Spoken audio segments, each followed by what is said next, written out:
Good morning students, myself Samir Chauhan. I welcome you in Sunrise Education Academy संदड़ी। तो आज का अपना topic है properties of inverse trigonometric function. पिछली class में अपन ने इन्वर्स ट्रिग्नोमेट्रिक फंक्शन के बारे में पढ़ा था कि उसकी डोमेन, रेंज और ठीक है क्या होती है वो अपन ने सीख लिया था। ठीक है, और उसके ट्रिग्नोमेट्रिक फंक्शन के अपन ने ग्राफ देखे थे। ओके, तो properties of inverse trigonometric function start करने से पहले जो अपन ने 11th क्लास में कुछ जो फॉर्मूले पढ़े थे वो एक बार लिख लेते हैं, क्योंकि उसका यूज जो है इसमें इस टॉपिक में अपना होगा। ओके, तो देखो, तो उससे पहले मैं एक सर्कल बना देता हूँ, मतलब क्वाड्रेंट बना देता हूँ कि कॉस क्वाड्रेंट में कौन कौन से फंक्शन पॉजिटिव और नेगेटिव होते हैं। ठीक है, अगर इसको मैं एक्स एक्सिस मानूँ, इसको मानो अगर वाई एक्सिस, तो यहाँ पे होता है 0 डिग्री एंगल, ये होता है अपना π/2, ये होता है पाई, ये होता है 3π/2 और ये होता है अपना 2π। ओके, तो पहले में तो सभी पॉजिटिव होते हैं। ठीक है, दूसरे क्वाड्रेंट में सिर्फ साइन और कॉसेक जो है वो पॉजिटिव होते हैं। थर्ड क्वाड्रेंट में ओनली टेन और कॉट पॉजिटिव होते हैं। ठीक है, फंक्शन की बात कर रहा हूँ। ठीक है, और फोर्थ क्वाड्रेंट में कॉस और सेक पॉजिटिव होते हैं। एंगल अगर देते हैं एक्स एक्स एक्स एक्स और ये एक्स। ठीक है, तो फर्स्ट क्वाड्रेंट में तो सारे ट्रिग्नोमेट्रिक फंक्शन पॉजिटिव होते हैं। सेकंड क्वाड्रेंट में साइन और कॉसेक, थर्ड क्वाड्रेंट में टेन और कोट पॉजिटिव होते हैं, और फोर्थ क्वाड्रेंट में कॉस और सेक पॉजिटिव होते हैं। तो इनका यूज मैं कैसे करूँगा देखना। तो अपन ने 11th क्लास में कुछ फॉर्मूले पढ़े थे कि साइन π/2 माइनस एक्स। तो साइन π/2 माइनस एक्स, तो ये वाला एंगल किस क्वाड्रेंट में आ रहा है? फर्स्ट क्वाड्रेंट में। और साइन π/2 माइनस थीटा होता है कॉस थीटा। तो फर्स्ट क्वाड्रेंट में ये जो साइन जो फंक्शन है पॉजिटिव रहेगा, तो और π/2 माइनस थीटा जब लिख रहे हैं तो ये बन जाएगा कॉस में। ठीक है, तो कॉस एक्स बन जाएगा। ठीक है, सिमिलरली अगर मैं बात करूँ कॉस की, तो कॉस π/2 माइनस एक्स। ठीक है, तो ये वाला एंगल जो है ये भी किस क्वाड्रेंट में है? फर्स्ट क्वाड्रेंट में है। और फर्स्ट क्वाड्रेंट में कॉस क्या होता है? पॉजिटिव, तो वैल्यू तो पॉजिटिव आएगी, लेकिन कॉस π/2 माइनस एक्स जब करते हैं तो वो बन जाता है साइन में, तो ये बन जाएगा साइन एक्स। ठीक है, सिमिलरली टेन π/2 माइनस एक्स कितना होता है? Cot x. ठीक है, फिर कॉट π/2 माइनस एक्स ये कितना होता है? ये होता है 10x। और सेक π/2 माइनस एक्स कितना होता है? ये होता है कोसेक एक्स।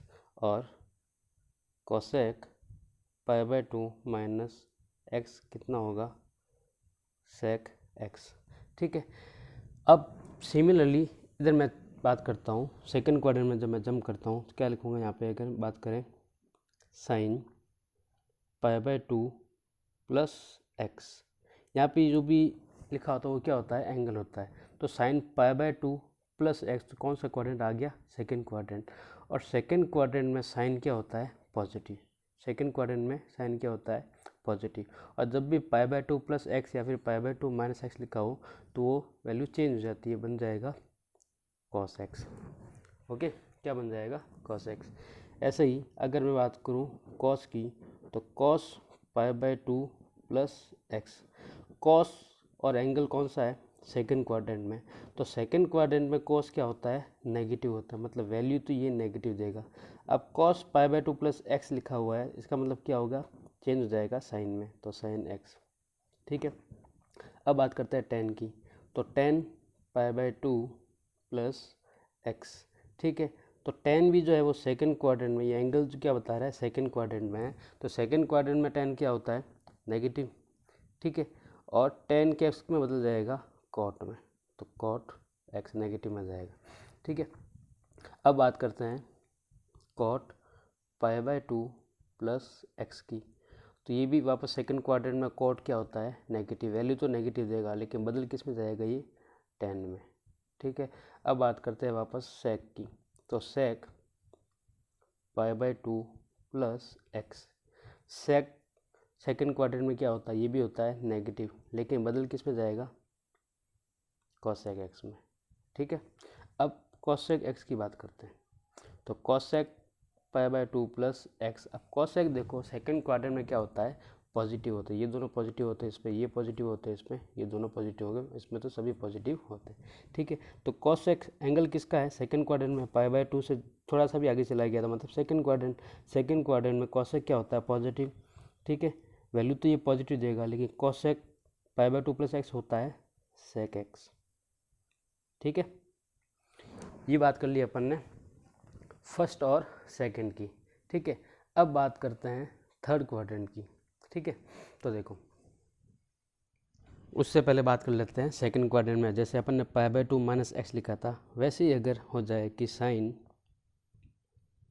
पाई माइनस एक्स, तो पाई माइनस एक्स कौन सा क्वाड्रेंट है, सेकंड क्वाड्रेंट ही है।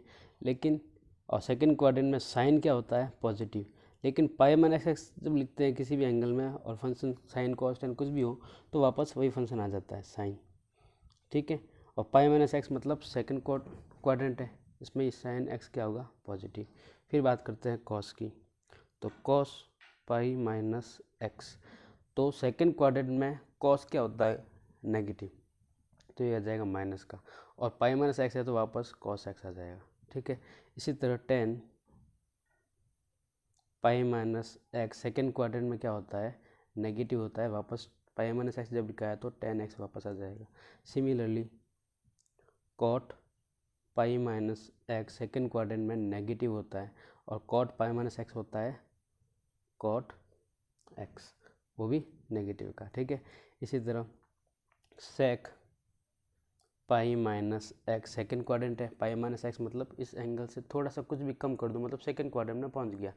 तो सेक जो है वो सेकेंड क्वाड्रेंट में क्या होता है, नेगेटिव होता है, और सेक पे पाई माइनस एक्स कितना होगा, वापस सेक ही आ जाएगा। ठीक है। जब भी पाई या फिर पाई में कुछ मैं ऐड करूँ या फिर सब्सट्रैक्ट करूँ, तो वापस वही ट्रिग्नोमेट्रिक फंक्शन आ जाता है। ठीक है। बस साइन जो है वो इस एंगल के अकॉर्डिंग चेंज होता रहेगा। अब बात करूँ मैं अगर कोसेक पाई माइनस एक्स की, तो कोसेक जो है वो सेकेंड क्वाड्रेंट में क्या होता है, पॉजिटिव होता है, तो पॉजिटिव होगा, और कोसेक पाई माइनस एक्स वापस क्या रख जाएगा, कोसेक। तो ये और ये फंक्शन ही पॉजिटिव रहेंगे, बाकी सारे क्या रहेंगे, नेगेटिव। ठीक है।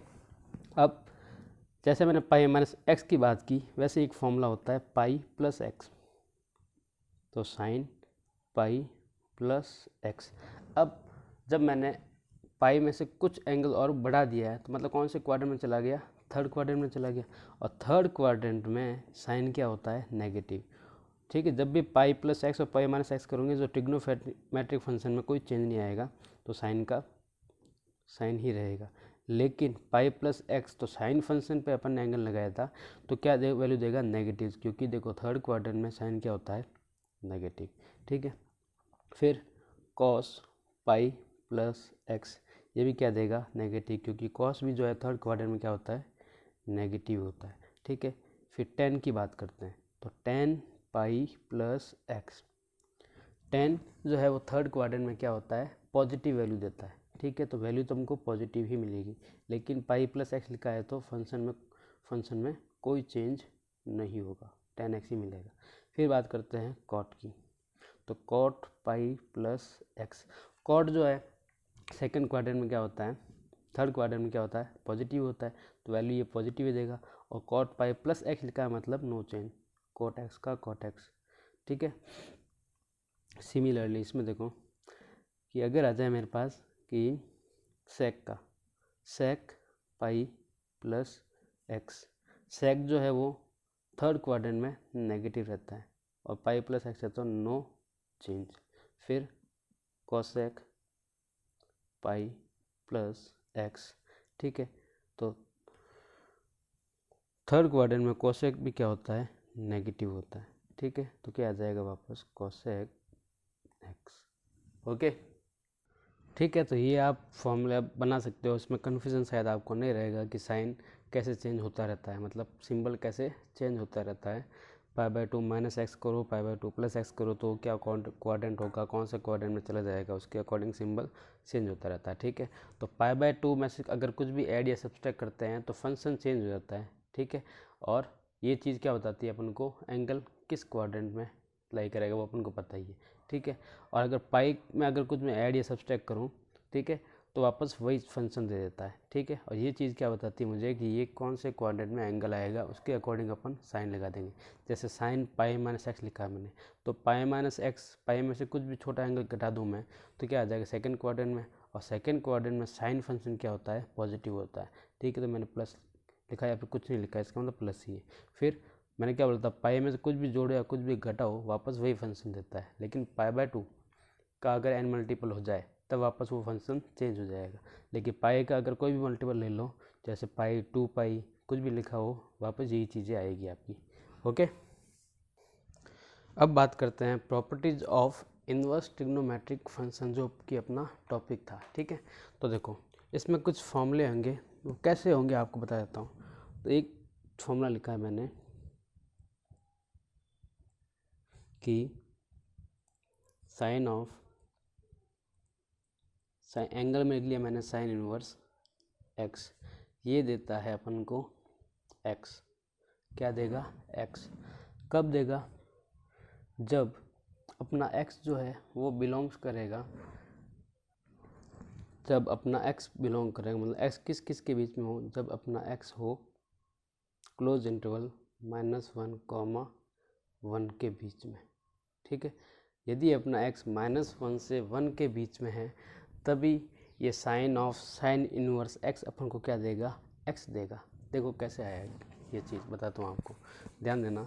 जैसे देखो मैंने क्या लिखा है, sine of sine inverse x equals to something. मुझे पता है कि साइन अगर थीटा में लिखूँ, साइन थीटा, तो यहाँ पे थीटा क्या बताता है मुझे, इसकी डोमेन। तो डोमेन क्या होती है साइन फंक्शन की, साइन फंक्शन की जो डोमेन है वो क्या होती है, ऑल रियल नंबर। ठीक है, लेकिन ठीक है, ऑल रियल नंबर। और साइन थीटा मुझे देता क्या है, रेंज क्या होती है इसकी, रेंज की अगर बात करूँ तो -1 से 1 ओपन इंटरवल होता है। ठीक है, तो यहाँ पे मैंने क्या किया, साइन फंक्शन मुझे कुछ देता है वैल्यू। ठीक है, वो किसके बीच में देता है, -1 से 1 के बीच में। ठीक है, तो यहाँ पे जो थीटा जो है, ठीक है, इसलिए देखो, तो जो भी वैल्यू आएगी, मैंने लिखा है एक्स, मैंने क्या लिखा था, sine of sine inverse x equals to x. तो ये जो एक्स आएगा ये किस किस के बीच में आएगा, -1 से 1 के बीच में ही आएगा, क्योंकि मैंने साइन लिख लिया। ठीक है, साइन, साइन ऑफ समथिंग क्या देता है मुझे, कुछ वैल्यू देता है। साइन ऑफ कुछ एंगल मुझे क्या देगा, कुछ वैल्यू देगा।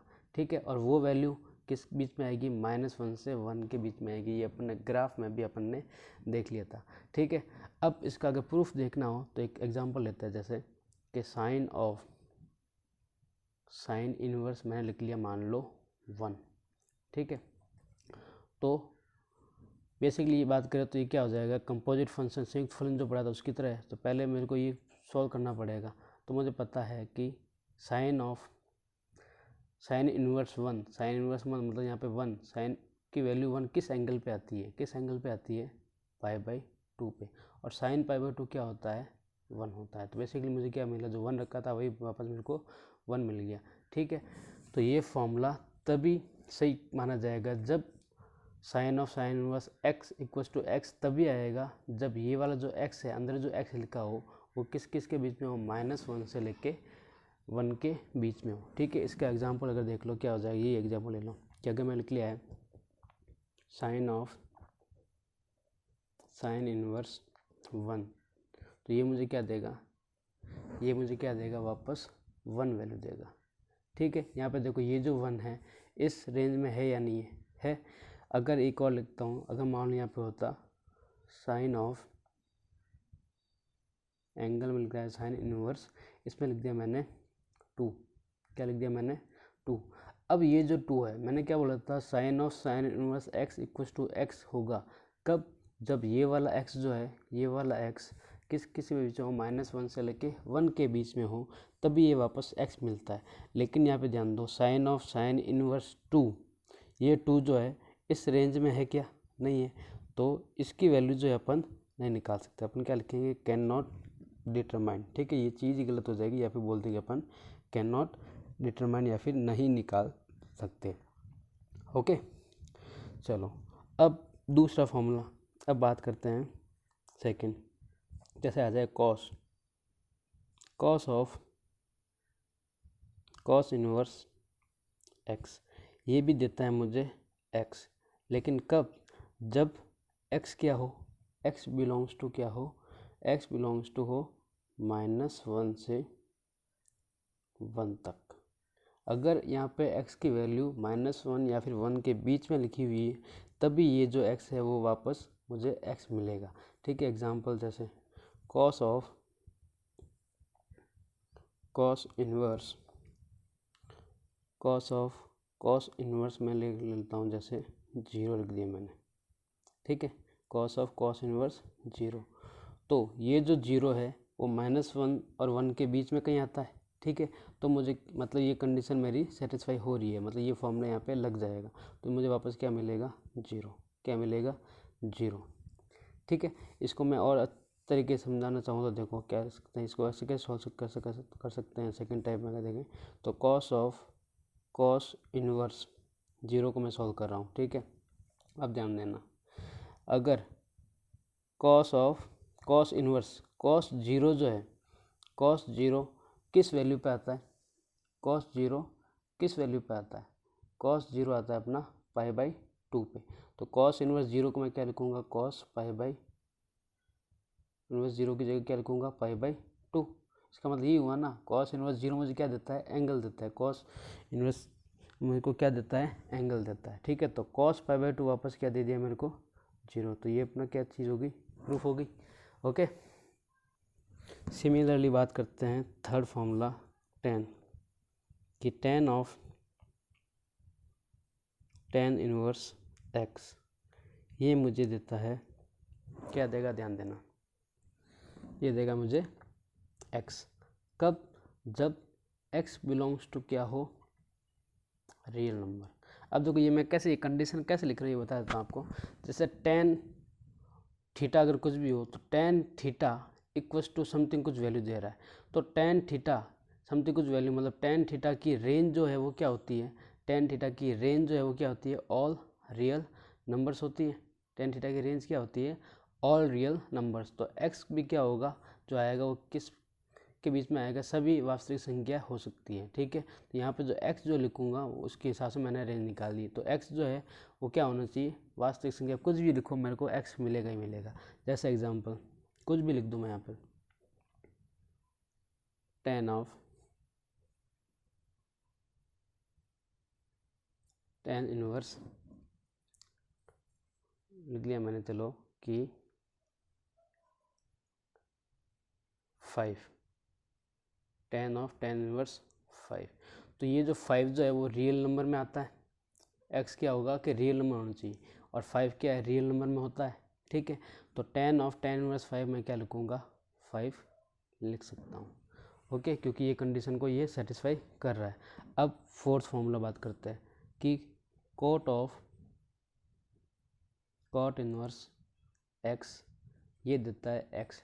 कब, अब cot थीटा मुझे कुछ वैल्यू देता है, तो cot थीटा की रेंज क्या होती है, वो भी क्या होती है, रियल नंबर।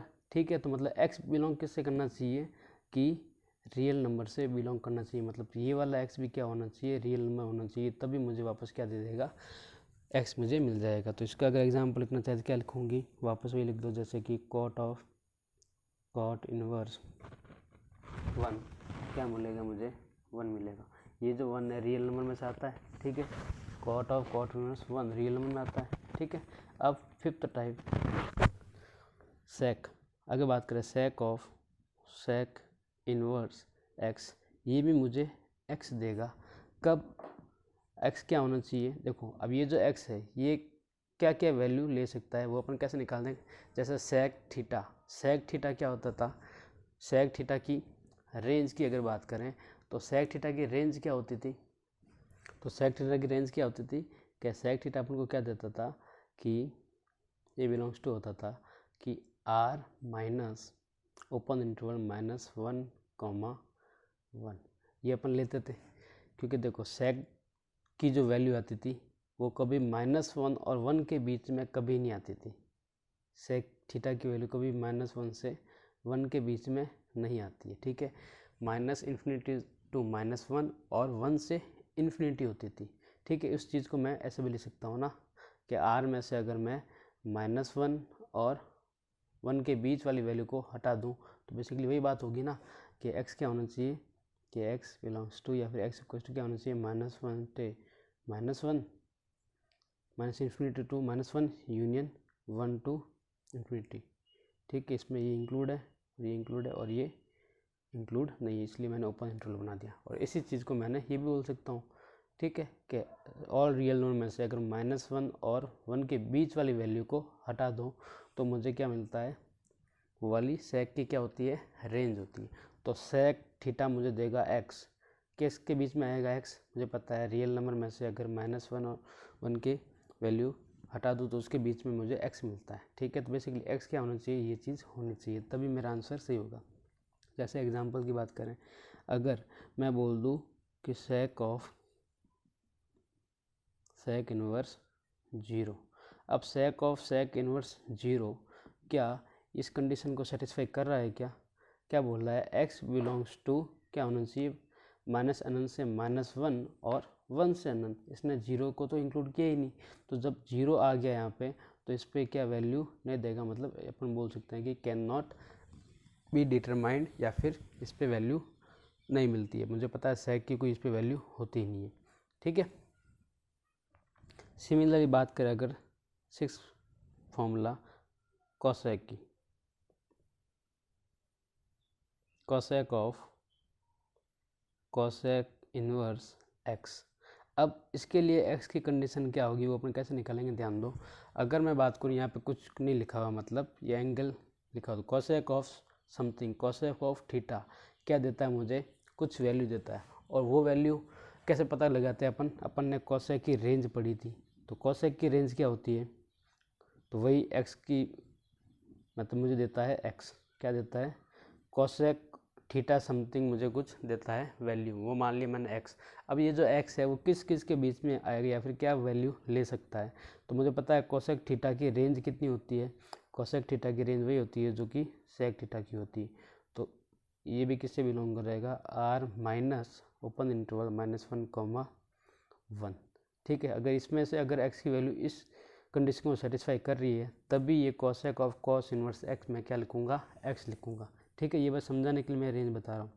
और ये कंडीशन अगर है तभी ये फॉर्मूला है, अगर मैंने ये कंडीशन नहीं लिखी तो ये सारे फॉर्मूले जो है वो एप्लीकेबल नहीं होंगे, इसके कोई महत्व या फिर इसकी कोई मीनिंग नहीं होगी, ठीक है। इसका एग्जाम्पल अगर देखो तो जैसे मैंने लिखा है कि cosec of cosec inverse cosec inverse -1/2, ठीक है। तो अब ये देखो ये -½ जो है वो इस कंडीशन को सेटिस्फाई कर रहा है क्या, नहीं कर रहा, क्योंकि मेरे को तो -1 और 1 के बीच वाली वैल्यू को तो छोड़ना है, वो तो लेना ही नहीं है। वो अगर आ गई तो मेरा ये कंडीशन सेटिस्फाई नहीं होगी, ये फॉर्मूला एप्लीकेबल नहीं है। तो ये -½ जो है वो -1 और 1 के बीच में कहीं आता है, ठीक है। तो यहाँ पर भी क्या होगा कि ये जो है कंडीशन सेटिस्फाई नहीं करा, मतलब इसकी value upon can not determine. इसकी जगह ये होता ना कोसेक ऑफ कोसेक इनवर्स -1, ठीक है, तब मैं इसकी वैल्यू क्या लिख सकता था कि -1। क्यों, क्योंकि ये जो -1 है इस कंडीशन को सेटिस्फाई कर रहा है। यहाँ पे देखो ओपन इंटरवल -1 लिखा है, इसका मतलब ये नहीं है कि r में से आप -1 भी घटाओ। ओपन इंटरवल का मतलब इसको इंक्लूड नहीं करना है, ठीक है। -1 और 1 के बीच वाली वैल्यू को हटाना है, ठीक है, जो कि -½ 0 हाफ और भी पॉइंटों में कुछ वैल्यू हो सकती है, ठीक है। तो -1 तो है इस रेंज में आ रहा है, ठीक है। अब बोलोगे सर यहाँ पे तो -1 लिखा है, लेकिन इसको इंक्लूड नहीं किया, -1 और 1 को नहीं हटाया, तभी मैंने क्या लगाया यहाँ पे ओपन इंटरवल लगाया है, ठीक है। तो इस कंडीशन को ये सेटिस्फाई कर रहा है तभी मैंने क्या लिखा, कॉसेक ऑफ कॉसेक इनवर्स -1 क्या देगा मुझे, -1 ही देगा। ओके, तो मतलब क्या हो गया कि sine of sine inverse x, x होगा कब, जब ये वाला जो यहाँ पे एक्स जो लिखा है वो क्या हो, -1 से लेके 1 के बीच में हो। ठीक है, -1 और 1 को भी इंक्लूड करना है क्योंकि यहाँ पे मैंने क्लोज ब्रैकेट लगाया। ठीक है, अब एग्जाम्पल मैंने दिया था। ठीक है, अब कॉस की बात करें तो cos of cos inverse x, x देगा कब, जब यहाँ पे जो एक्स है वो क्या हो, -1 से लेके 1 के बीच की कोई भी वैल्यू, या फिर -1 या फिर 1 भी ले सकता है। ठीक है, तब ही मैं वापस इसको x लिख सकता हूँ डायरेक्ट। ठीक है, tan of tan inverse x, x देगा जब x क्या हो, x ऑल रियल नंबर, मतलब सभी पे वापस वो x दे ही देगा, भले 5 लिखा हो, 6 लिखा हो, कुछ भी लिखा हो, वापस क्या दे देगा, x, क्योंकि रियल नंबर में सारी चीज़ें आती है। तो cot of cot inverse x, x देगा कब, जब x क्या हो, x रियल नंबर हो। ऐसा नहीं कि यहाँ पर लिख दिया हो मैंने कि रूट में -2 -√2, ठीक है, रूट -2, ठीक है, तब वो तो इमेजिनरी नंबर हो जाएगा, तब भी यहाँ पे क्या लिखेंगे, dot can not be determine. ठीक है, क्योंकि वो रूट ऑफ -2 रियल नंबर नहीं होता है। ठीक है, अब जैसे यहाँ पे लिखा था मैंने कि sec of sec inverse x मुझे एक्स देगा कब, जब एक्स क्या हो, रियल नंबर एक्सेप्ट -1 और 1 के बीच वाली वैल्यू, मतलब रियल नंबर में से अगर -1 और 1 के बीच की वैल्यू आ गई तो मैं ये वाला फॉर्मूला नहीं लिख सकता। ठीक है, मतलब रियल नंबर में से -1 और 1 के बीच की वैल्यू को छोड़ के अगर कोई भी वैल्यू दे रखी है एक्स की जगह यहाँ पे, ठीक है, तब मैं क्या लिखूँगा, वापस वही वाली वैल्यू लिख सकता हूँ। ठीक है, कॉसेक की बात करते हैं तो cosec of cosec inverse x equal to होता है एक्स कब, वही वाली कंडीशन जैसे सेक में थी, कब, जब x क्या हो, रियल नंबर हो, लेकिन क्या नहीं हो, -1 और 1 के बीच वाली वैल्यू नहीं होनी चाहिए। अगर वो आ गई तो अपन लिखेंगे कैन नॉट बी डिटरमाइंड। जैसे यहाँ पे देखो -½ लिख दिया मैंने, तो -½ जो है वो इस कंडीशन को सेटिस्फाई नहीं कर रहा है। क्यों, क्योंकि -½ जो है -1 और 1 के बीच की वैल्यू होती है। ठीक है, जो कि अपन को नहीं लेनी है, मतलब छोड़नी है, तो नहीं लेनी है और वो चीज़ दे रखी है, तो इस कंडीशन को ये सेटिस्फाई नहीं कर रहा है, तो ये फॉर्मूला यहाँ पे नहीं लिखेगा, तो अपन क्या लिखेंगे, कैन नॉट बी डिटरमाइंड, या फिर क्रॉस कर देंगे। ओके, तो ये सारे फॉर्मूले आपको याद रखना है। ठीक है, और भी इस तरह के फॉर्मूले, इसका उल्टा भी होगा, जैसे sine inverse of sine x बोल दे तब क्या होगा, तो वो अपन पढ़ेंगे नेक्स्ट क्लास में। ओके, तो आपको क्या करना है, रिविज़न करना है चैप्टर 2, अभी ज़्यादा नहीं हुआ, वैसे हो जाएगा, कंप्लीट हो जाएगा, 1-2 पार्ट और बचेंगे, उससे अपना चैप्टर 2 जो है वो कंप्लीट हो जाएगा। तो आपके बोर्ड एग्ज़ाम है तो आप रिवीजन रोज़ के रोज़ किया करो। अगर रिवीजन नहीं करोगे तो जो पढ़ा है आप पीछे भूलते जाओगे। ओके, तो आपको होमवर्क में क्या करना है, सिंपल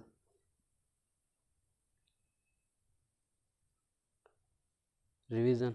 ठीक है, और अगर क्वेश्चंस की अगर बात करें तो एग्जाम्पल, अगर यहाँ पे अगर क्वेश्चंस आ गए हो तो आप क्या करो, एग्जाम्पल्स के क्वेश्चन करो। मुझे लगता है इस फॉर्मूला बेस्ड कुछ एग्जाम्पल होंगे बुक में, तो आपको एग्जाम्पल करना है। ओके,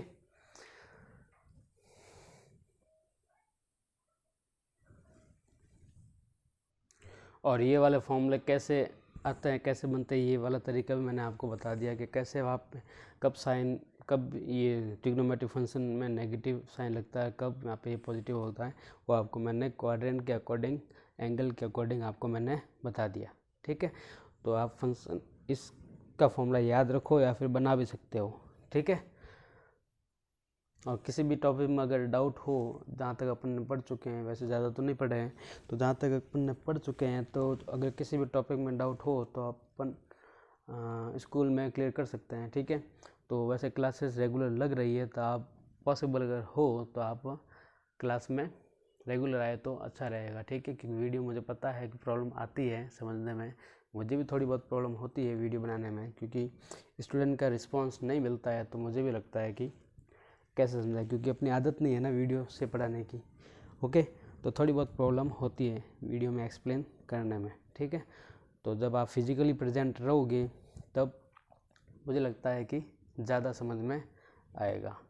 ओके, तो रिवीजन करते रहना, और किसी भी टॉपिक में या फिर किसी भी क्वेश्चन में अगर आपको डाउट हो तो या तो आप पर्सनली पूछ लो, अगर आप नहीं आ सकते हो तो पर्सनल मेरे को मैसेज करके पूछ लो, या फिर आप फिजिकल रूप से प्रेजेंट हो सकते हो तो स्कूल में आके आप रेगुलर क्लासेस लेके पूछ लेना। Okay, thank you.